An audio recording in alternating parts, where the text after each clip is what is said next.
তাবলীগ জামাতের উদ্দেশ্যটা হইল যারা ধর্মের থেকে দূরে চলে গেছে, যারা নামাজ কালাম পড়তেছে না, তাদেরকে দিনের পথে নিয়ে আসা এবং তাদের ভিতরে দিন কিভাবে জিন্দা হয়ে যায়। রাসূল সাল্লাল্লাহু আলাইহি সাল্লাম এই দিনকে জিন্দা করার জন্য জীবনে অনেক কষ্ট করছে, যে এরকম কষ্ট করছে ওনার দান্ত মোবারক শহীদ করছে, যে লোহার কারা ওনার ঘাড়ের মধ্যে ঢুকে গেছে, এরকম অনেক কষ্ট উনি করছে। যে সেই কষ্ট থেকে, সেই মুজাহাদা থেকে আমরা রাসূল সাল্লাল্লাহু আলাইহি সাল্লামের উম্মত, আমাদের যে আর নবী আসবে না, আমরা যে শেষ নবীর উম্মত, এই শেষ নবীর উম্মতটা আগামী কিয়ামত পর্যন্ত যেন এই দিনের কাজ, এই দিনের মেহনত প্রত্যেকটা মানুষের ঘরে ঘরে, প্রত্যেকটা মানুষের কাছে পৌঁছাই দিতে পারে। এই জন্য এই মেহনত করা এবং এই জন্যই ইজতেমার ময়দানে আল্লাহর কাছে দোয়া চাওয়া, যে আমাদের প্রত্যেকটা মুসলমান হযরত মুহাম্মদ সাল্লাল্লাহু আলাইহি সাল্লামের উম্মত কেউ যেন জাহান্নামে না যায়।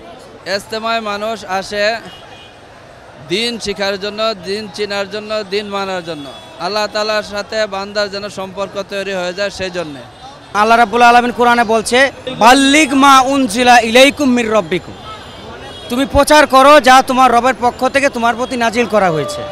আর যদি এটা না করো তবে তোমার রবের দায়িত্ব তুমি পালন করলে না। এটা তাবলীগ আমাদেরকে করতেই হবে, প্রচার করতেই হবে। আর কি প্রচার করতে হবে?